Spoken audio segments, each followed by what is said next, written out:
Hello and welcome to study IQ.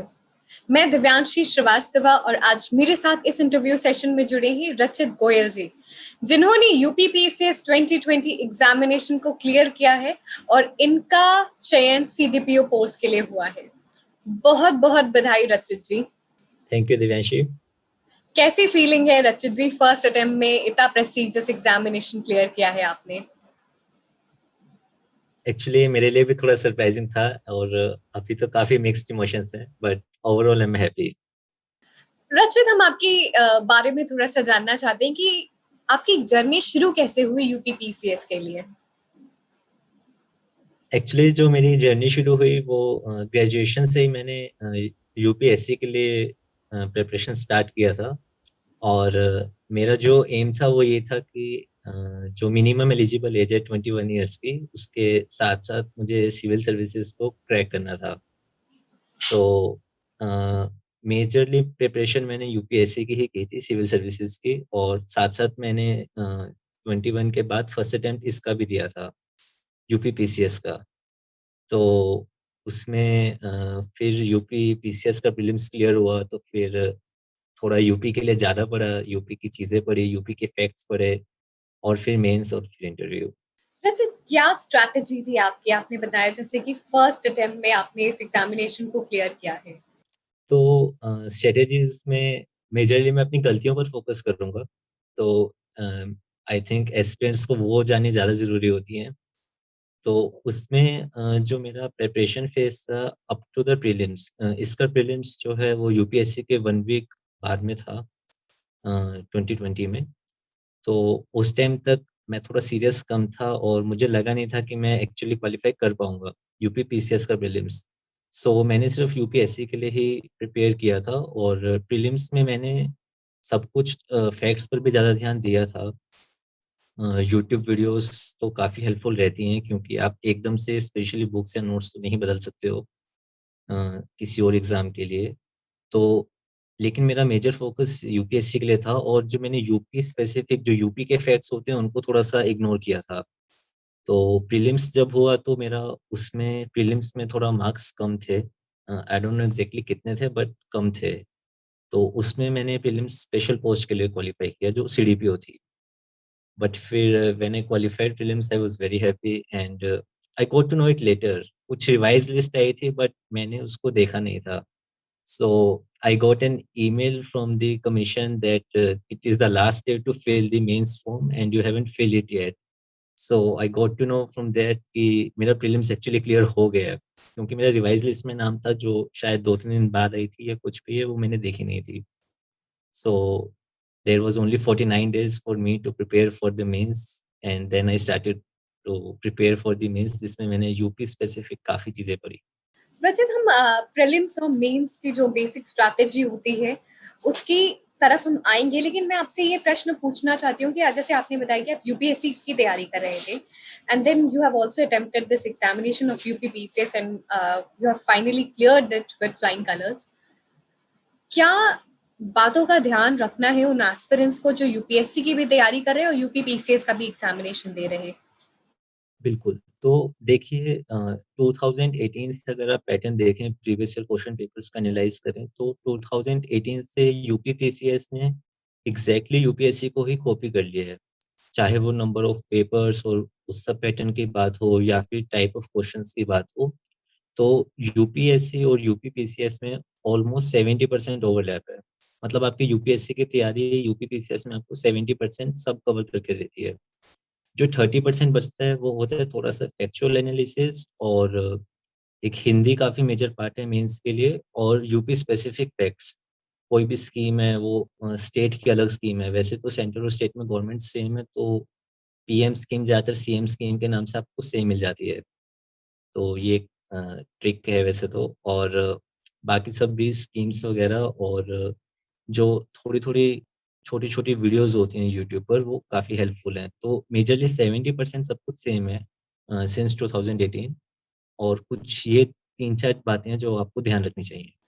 बिल्कुल, जैसे आपने बताया कि कुछ फैक्चुअल चीजें होती हैं जो यूपी स्पेसिफिक इम्पोर्टेंट हो जाता है यूपी बीसीएस एग्जामिनेशन के लिए। बिल्कुल।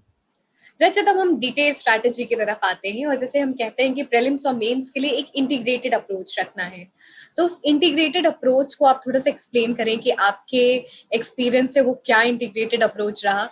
बिल्कुल, तो जैसे मैं आपको दोनों के लिए बताता हूँ, यूपीएससी और यूपीपीसीएस के लिए, क्योंकि ऑनेस्टली मुझे नहीं लगता कि मैं यूपीपीसीएस के लिए इतनी अच्छी एडवाइस दे सकता हूँ अभी, क्योंकि मैंने जो प्रिपरेशन शुरू किया था वो यूपीएससी से ही किया था। तो पहले मेजर फोकस था मेरा सिलेबस कवर करने पर, क्योंकि मेरे पास टाइम काफ़ी था। तो पहले मैंने तसल्ली से सिलेबस पूरा किया, प्रीवियस ईयर क्वेश्चन के एनालिसिस जो यूट्यूब पर अवेलेबल होते हैं या खुद से किए मैंने, और कोचिंग का हेल्प था इसमें मेरा। और उसके बाद मैंने मेंस की टेस्ट सीरीज से शुरू किया था पहले। मेरे पास उसके बाद भी 1 साल था अटेम्प्ट देने को, तो मैंने पहले मेंस की टेस्ट सीरीज दी, उसमें मैं साथ-साथ प्रीलिम्स के लिए शॉर्ट नोट्स बनाता था। जैसे अगर हम मॉडर्न हिस्ट्री की बात करें, तो एक टेबल बना लिया जिसमें सारे गवर्नर जनरल्स हैं, या फिर एक टेबल बना लिया जिसमें सारे की जर्नल्स, न्यूज़पेपर ये सब हैं, क्योंकि ये फैक्चुअल पार्ट्स आपको स्टेट में बहुत हेल्प करते हैं। तो ये प्रीलिम्स के लिए था सारा। बट मैं मेंस के टेस्ट साथ-साथ दे रहा था, और उसके बाद फिर 4 टू 5 मंथ्स पहले से प्रीलिम्स की तैयारी शुरू की थी, और उसके लिए भी सेम अप्रोच थी, प्रीवियस ईयर क्वेश्चंस और टेस्ट सीरीज़। तो मतलब आप बाद में तैयारी के मतलब जब 2-3 महीने पहले रह जाते हैं, उस टाइम आप एक्सक्लूसिव अप्रोच यूज़ कर सकते हो, बट उससे पहले आपकी अप्रोच इंटीग्रेटेड होती है, जिसमें सिलेबस कवर करने के बाद आप टेस्ट सीरीज़ कवर करते हो। तो मेजरली मेरी यही स्ट्रैटेजी थी, जिसकी वजह से 49 डेज़ में भी मैं मेंस ईज़िली क्लियर कर पाया। यस, तो जो मेजर चंक रह गया था प्रीलिम्स के बाद, जैसे आपने कहा 49 डेज, तो उसमें आपने बहुत ही अच्छे से अपने कॉन्सेप्ट्स को ब्रश अप किया। डेफिनेटली। और जिस तरीके से रचित जी ने अपनी स्ट्रैटेजी बनाई कि किस तरीके से टेबल्स में फैक्चुअल डेटास को बनाया, वो शायद वाकई काफी हेल्पफुल रहेगा आप सभी एस्पिरेंट्स के लिए। रचित, जैसे आपने बताया कि किस तरीके से आपकी इंटीग्रेटेड प्रिपरेशन रही है प्रीलिम्स और मेंस की, बट अब हम कॉम्प्रिहेंसिव स्ट्रैटेजी मेंस की बात करते हैं। बिल्कुल। तो देखिए, मेंस की स्ट्रैटेजी में मेरी अप्रोच काफ़ी सॉर्टेड थी। इसके लिए मैंने सिंपली जैसे विज़न की टेस्ट सीरीज़ से शुरू किया था, और मैंने सिंपली टेस्ट देने शुरू किए थे। टेस्ट सीरीज़ के फीडबैक और टॉपर्स को भी देखकर, और ऐसे ही ऑप्शनल के लिए था, ऑप्शनल भी मैंने टेस्ट सीरीज़ से ही शुरू किया था, मतलब after completing my coaching and all basic studies. तो उसके बाद मैंने टेस्ट सीरीज़ से ही शुरू किया था, और जो टीचर्स के फीडबैक्स होते हैं और जो टॉपर्स कॉपीज़ होती हैं, उनके नोट्स के बेसिस पर अपनी वैल्यूएशन करके शॉर्ट नोट्स मेरे पास सारे सब्जेक्ट्स के हर सब टॉपिक के एकदम पहले से प्रिपेयर थे। तो प्रीलिम्स के बाद मेरे पास अ, मतलब मुझे 49 डेज़ में भी बहुत पॉसिबल लग रहा था कि मैं ईज़िली क्लियर कर सकता हूँ, क्योंकि मेरे पास हर टॉपिक के लिए शॉर्ट नोट्स प्रिपेयर थे, और मेंटोर फीडबैक अवेलेबल था, किस टॉपिक में मैंने क्या किया है। तो ऑलमोस्ट, और उसके बाद मैंने 49 डेज़ में भी सिलेबस काफ़ी जल्दी कवर करने के बाद भी मैंने फुल लेंथ टेस्ट दिए। क्योंकि मेंस में आपको एक बात याद रखनी है कि शुरू में आप आंसर राइटिंग शुरू करते हो, तो उसमें आप एक आंसर लिखना शुरू करते हो। उसमें आपके पास कंटेंट होना चाहिए, आपकी प्रेज़ेंटेशन होनी चाहिए। फिर आपके पास चैलेंज आता है कि कैसे आपको वो 20 क्वेश्चंस पूरे करने हैं 3 आवर्स में। तो फिर उसकी प्रैक्टिस मैंने मेजरली प्रीलिम्स के बाद की थी, क्योंकि उस प्रेशर में वो आपसे हो जाते हैं। सो मेजर स्ट्रैटेजी तो मेरा यही था। रचित, करंट अफेयर्स को किस तरीके से आपने प्रिपेयर किया था? करंट अफेयर्स के लिए मैंने सिर्फ़ 2 ही सोर्सेज़ यूज़ किए हैं, जो कि एक हिंदू न्यूज़पेपर जो डेली बेसिस पर पढ़ते हैं, और यूट्यूब पर जो भी न्यूज़पेपर एनालिसिस की वीडियोज़ होती हैं। लास्ट के टाइम पर कुछ कंपाइलेशंस अवेलेबल होती हैं यूट्यूब पर भी, और मेजर फ़ोकस मेरा इसमें वीडियोज़ के थ्रू ही रहता है प्रिपरेशन में, क्योंकि मुझे ऐसा लगता है कि वीडियोज़ में आपको खुद से बहुत कम एफर्ट करना पड़ता है। जो एक्सपर्ट्स हैं वो ऑलरेडी आपको सब कुछ सॉर्ट करके और ऐसे दे देते हैं कि आपको उसको फ़िल्टर नहीं करना पड़ता है। तो मेजर स्मार्ट वर्क मेरा यही रहता था कि मैं वीडियोज़ के थ्रू चीज़ें कवर कर लूँ, और अपने शॉर्ट नोट्स में उसको ऐड करता रहूँ, और लास्ट में फिर उसी को रिवाइज़ किया था मैंने। एग्जाम से पहले तकरीबन कितना टाइम के पहले का करंट अफेयर्स पढ़ा होना चाहिए, क्योंकि हमेशा ये एक एस्पिरेंट के मन में डिलेमा होता है। एक्चुअली ये तो वैसे कोई भी नहीं बता सकता है, लेकिन मुझे लगता है कि 1.5 साल तो मिनिमम अब हमें देखना ही चाहिए। इवन यूपी पीसीएस 2020 में तो पिछले 2 साल के करंट अफेयर्स भी पूछे हुए थे, और मेरा फैक्चुअल पार्ट थोड़ा स्ट्रॉन्ग है तो इसलिए मैं वो कर पाया। सो आई गेस वो चीज़ें मेरे फ़ेवर में रही, बट आई गेस 1.5 ईयर तो मिनिमम है ही। जैसे मैं ये जो अगला क्वेश्चन है मैं उन एस्पिरेंट्स के बिहाफ पे पूछना चाहती हूँ जो कॉलेज में हैं। उनके अंदर जो स्क्रैच से तैयारी शुरू करते हैं तो बड़ा डिलेमा होता है, काफ़ी कन्फ्यूजन होती है कि कब किस तरीके से, जैसे हम जब बात करते हैं स्टैटिक और डायनामिक मिला के पढ़ना है, तो बेसिक क्लियर नहीं होता है बट फिर भी किस तरीके से करंट अफेयर्स वो कंप्लीट करें।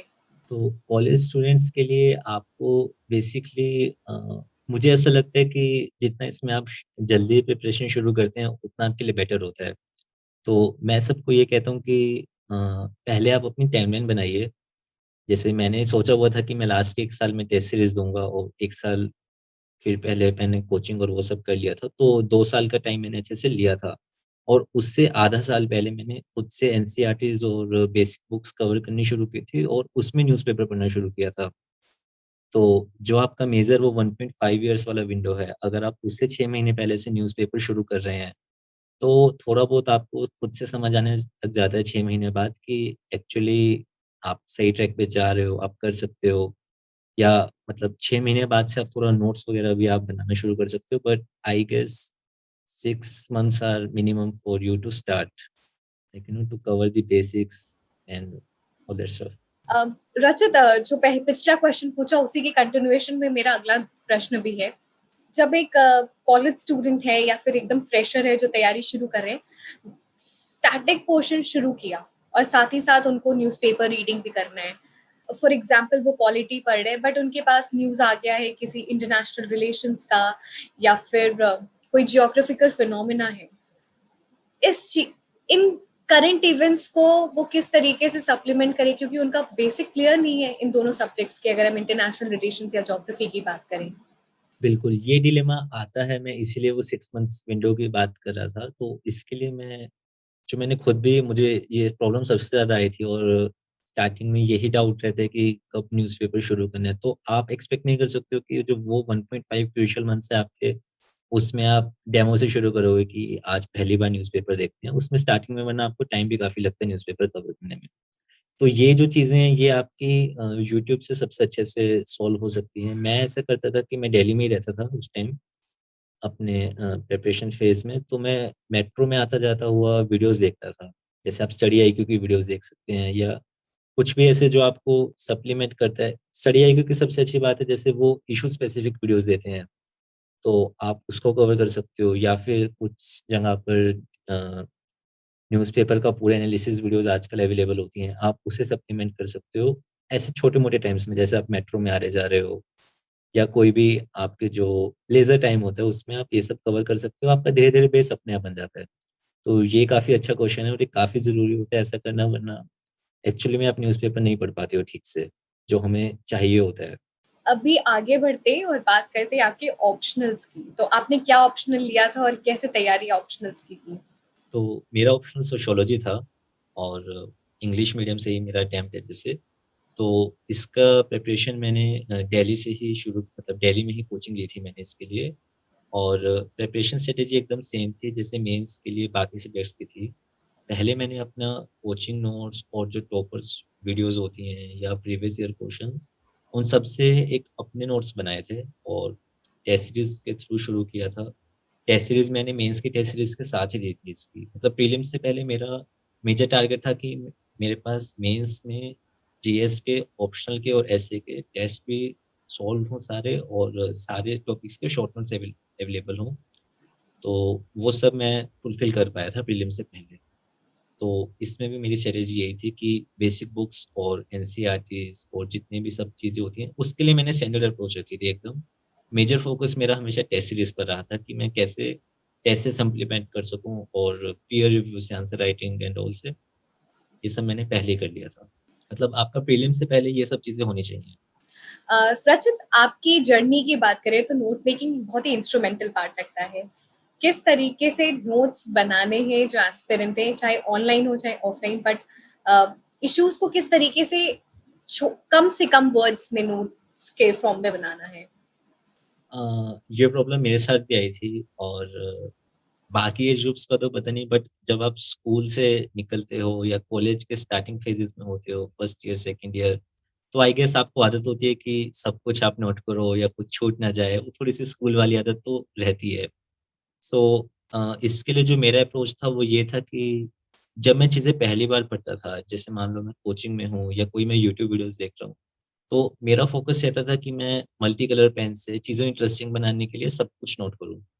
तो उसमें मैं मेजरली सब कुछ ही कवर करता था, चाहे वो 1 पेज का हो या 3 पेज का हो जाए, ठीक है? तो बाद में लेकिन जब मैं अपने मेन स्पेसिफिक नोट्स बनाता था, जो बिल्कुल शॉर्ट नोट्स होते थे मेरे, वो 3-4 रिविज़न्स के बाद बनाता था। तो मुझे पता होता था कि कौन-सी वो चीज़ें हैं जो ऐसी चीज़ें हैं जो आप बिल्कुल मिस नहीं कर सकते, चाहे आपने कितनी भी बार पढ़ी हो। जैसे कुछ स्कीम्स का डेटा होता है, क्योंकि उसमें आप गलती नहीं कर सकते हो। तो एक तो वो चीज़ें लिखना और फिर वो चीज़ें लिखना जो आप भूल जाते हो, और एक स्ट्रक्चर, जिससे आपकी माइंड मैपिंग हर टॉपिक के लिए आपके पास हमेशा हो। तो ये 3 चीज़ें हैं नोट्स मेकिंग में, और आई गेस कलर्स एक इसका काफ़ी इम्पोर्टेंट पार्ट रहेगा। चाहे लड़की हो या लड़के हों, स्टीरियोटाइप नहीं करना चाहिए। कलर्स आपको काफ़ी हेल्प करते हैं रिवीजन में। एक तो कलर कोडिंग से आपको पता रहता है कि किन चीज़ों पर आपने मेजर फोकस करना है, और दूसरा आई थिंक इंटरेस्टिंग हो जाती हैं चीज़ें, क्योंकि आपको पता नहीं होता है आप अपने नोट्स कितनी बार पढ़ोगे। 2 साल 3 साल तो मिनिमम आप लगाते ही हो, सो आई गेस यही मेजर चीज़ें हैं। कलर्स का बहुत इंपॉर्टेंट रोल रहा है। रचित और रचित ने बताया irrespective of your gender please use colour pens to make your notes interesting, क्योंकि 2 साल की विंडो तो होती ही है यूपीएससी या यूपीपीसीएस एग्जामिनेशन के लिए। Yes, answer exactly. Writing practice कब से शुरू करनी चाहिए? टेस्ट सीरीज का आपने काफी आंसर है, रूल बताए हैं, बट एक आपके एक्सपीरियंस से और एक जो फ्रेशर्स है उनको कब से आंसर राइटिंग लिखना है? आंसर राइटिंग जो मेरा था वो मैंने अपनी डे 3 या डे 4 से शुरू कर दिया था, और शुरू के आंसर्स जो मैंने अपने मेंटोर्स को दिए थे, तो शुरू में तो उन्होंने बिल्कुल ही like throw away type answers थे वो, कि मैंने उनको, मुझे अभी भी याद है, 1.5 घंटे से 2 घंटे में लिखा था, क्योंकि शुरू में आपके पास कंटेंट भी नहीं होता है, आपको चीज़ें याद भी नहीं होती हैं, आप थोड़ा बहुत बुक से लिख देते हो, और फिर जब मैंने टीचर्स से फीडबैक लिया तो उन्होंने बोला कि दिस इज़ लाइक क्रैप, तो ये नहीं चलेगा। तो धीरे-धीरे मैंने आंसर राइटिंग शुरू की, पीयर रिव्यू और कोई अगर आपके पास मेंटर हो जो पहले से प्रिपेयर कर रहे हो, तो काफ़ी अच्छा रहता है। या फिर आप कंटेंट के लिए आप ऑनलाइन देख सकते हो या कैसे भी आप देख सकते हो। तो मेजर मेरा जो मैंने शुरू में बेसिक कवर किए थे अपने, उसमें मैं प्रीवियस ईयर क्वेश्चन से लिखता था। क्योंकि या फिर कोई टेस्ट सीरीज़ के क्वेश्चन्स हों जिसमें मेरे पास कुछ कंटेंट बाद में आ जाए, क्योंकि प्रीवियस ईयर एनालिसिस भी बाद में अवेलेबल हो जाता है। और उसके बाद फिर मैंने टेस्ट सीरीज़ शुरू की थी, जिसमें मैं फुल लेंथ पेपर भी लिखता था और सेक्शनल टेस्ट होते थे। अच्छा, different issues, for example poverty हो गया, एजुकेशन हो गया, किस तरीके से प्रिपेयर करना है एस्पिरेंट्स को? देखिए, जैसे मेरा ऑप्शनल सोशियोलॉजी था, तो इसमें मैं क्या करता था, तो ये सारे इश्यूज़ मैं सोशियोलॉजिकल पर्सपेक्टिव से पढ़ता था। तो उसमें मैं ट्राई करता था कि अपने सोशियोलॉजी ऑप्शनल में मैं जो चीज़ें उठाकर, जैसे पॉवर्टी पर कुछ चीज़ें हैं, तो उसके लिए हमारे पास सोशियोलॉजी में कम से कम भी 10-11 थिंकर्स हैं। तो मैं वो थिंकर्स की बातें अपनी जीएस में यूज़ कर लेता था बिना थिंकर्स को क्योट किए। तो ये एक स्मार्ट वर्क होता है थोड़ा, कि एग्ज़ामिनर को लगता है कि ये थोड़ी आउट ऑफ द बॉक्स चीज़ है, जबकि आप अपने ऑप्शनल को यूज़ कर रहे हो, और ऑप्शनल वाली चीज़ें जो उसको ऑप्शनल बनाती हैं, आप उसको यूज़ नहीं करते हो। और बाकी आप अपने ऑप्शनल में इन चीज़ों को डिफरेंशिएट ऐसे कर सकते हो, जैसे आप उसमें डायग्राम्स और ग्राफ और काफ़ी अलग-अलग चीज़ें ग्राफ़िकल रिप्रेज़ेंटेशन से ऐड कर सकते हो। सो मेजरली मेरा यही टारगेट था कि मैं चीज़ें ऐसे करूँ कि सोशियोलॉजी ऑप्शनल से मेरा जीएस कवर हो जाए। And this was really a smart strategy कि किस तरीके से हम अपने ऑप्शनल्स को जेएस के लिए यूज करें, and this is how every aspirant must choose there optional very wisely and thinking for the fact कि वो आपके जेएस में भी कहीं ना कहीं यूज हो जाए। Yes, and I guess it worked also for me at least. Definitely. From your experience, we could very well sense it out. It has worked. रचित, आपने जैसे कहा कि अगर आप यूपीएससी की तैयारी करें and you are appearing for UPPCS also, तो जो स्टेट स्पेसिफिक न्यूज़ है उसको कैसे प्रिपेयर किया था आपने? Actually up to the prelims तो मैंने नहीं किया था उसको, जो कि एक बहुत गलत चीज़ है। आपको, अगर आप किसी स्टेट के लिए प्रिपेयर कर रहे हो, तो should give respect to the subject and to the state. सो ये एक स्ट्रैटेजी अगर आप यूपी पीसीएस के लिए सीरियस हो तो आपको नहीं करनी चाहिए। और आई गेस अगर आप यूपीएससी के लिए प्रिपेयर कर रहे हो तो यूपी पीसीएस के लिए आपको सिर्फ वीडियोस से सप्लीमेंट करना चाहिए। मतलब आप खुद भी थोड़ा-सा देख सकते हो कि क्या वो चीज़ें हैं जो थोड़ा यूपी को ज़्यादा टारगेट करती हैं या यूपी में ही ओरिजिनेट होती हैं। उसके अलावा तो कुछ भी मेरे ख़्याल से नहीं करना चाहिए, क्योंकि आप उस स्टेज पर एक्सपेक्ट नहीं कर सकते हो कि आप 2 न्यूज़पेपर पढ़ोगे या आप एक स्टेट का न्यूज़पेपर पढ़ोगे और एक आप हिंदू या इंडियन एक्सप्रेस जो भी आप पढ़ते हो। सो आई गेस जो मैंने मेंस के टाइम पर भी किया था वो यही था कि यूट्यूब वीडियोज़ से ही मैक्सिमम सप्लीमेंट आप करने की ट्राई कर सकते हो, और वो भी अपना थोड़ा लेज़र टाइम में। ये तो हमने बात कर ली रिटन स्टेजेस की, प्रीलिम्स और मेंस। अब आते हैं इंटरव्यू स्टेज। तो आपका इंटरव्यू कैसा था और कैसे आपने अपने आप को इंटरव्यू बोर्ड के सामने प्रेजेंट किया?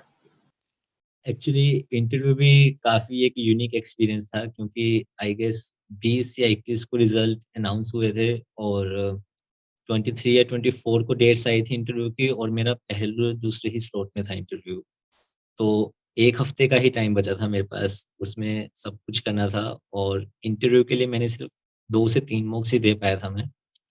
और वो भी बिल्कुल अच्छे नहीं हुए थे, क्योंकि मैं बिल्कुल प्रिपेयर नहीं था, और मेरा यूपी स्पेसिफिक पार्ट भी वीक था, क्योंकि ऑब्वियसली जो लोग यूपी से हैं, वो यूपी को मुझसे तो बहुत अच्छे से जानते हैं।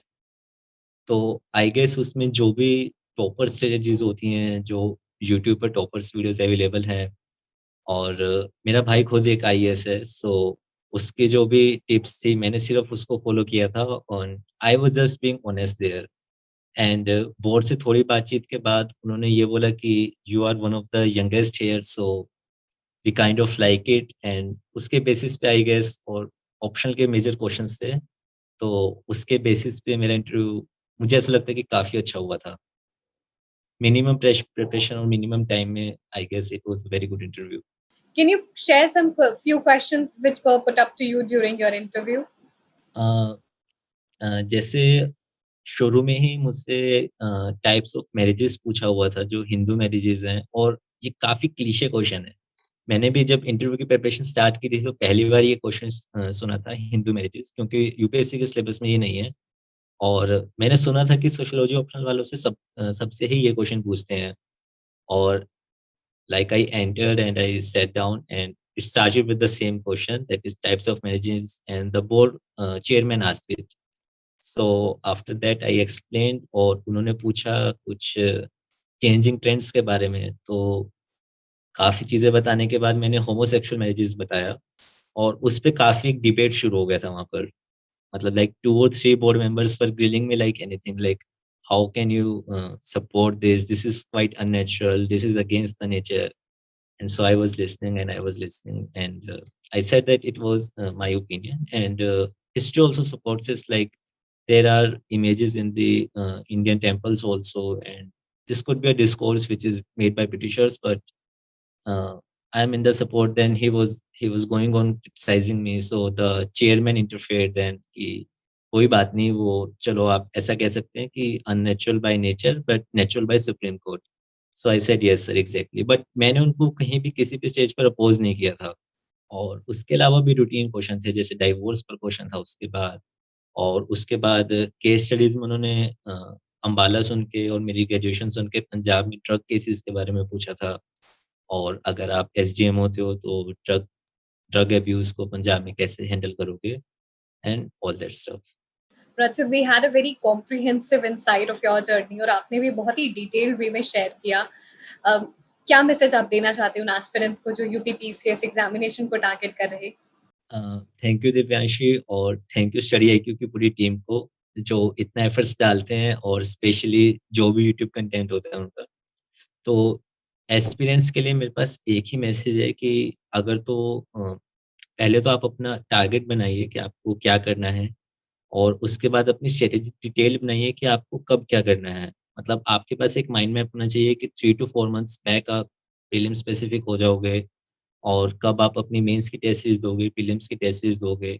अगर आप कुछ भी पढ़ रहे हो तो वो आप क्यों पढ़ रहे हो? मतलब आप उसको एग्ज़ाम में डाल सकते हो या नहीं डाल सकते हो, या कैसे डाल सकते हो? तो इस सारे स्मार्ट वर्क के साथ, और यूट्यूब इसमें आपकी काफ़ी हेल्प कर सकता है, क्योंकि मेरे ख्याल से आपको अपना टाइम वेस्ट करने की ज़रूरत नहीं है उस चीज़ों के लिए जो एक्सपर्ट्स आपको दे रहे हैं, क्योंकि आप उनसे अच्छा वैसे भी नहीं कर सकते हो। तो उससे आप सप्लीमेंट कीजिए और सब चीज़ें फिर अपने आप होती चली जाएँगी। भरोसा रखिए और कंसिस्टेंसी और perseverance. Thank you so much Rachit for sharing your experience and मुझे लगता है आपने जैसे कहा कि टॉपर्स के वीडियो देखकर आपको बहुत हेल्प मिलती थी, आपके इस एक्सपीरियंस को देखकर बहुत सारे एस्पिरेंट्स को हेल्प मिलने वाली है, I am very sure and we wish you all the very best for your journey. Thank you. Thank you so much. Thank you.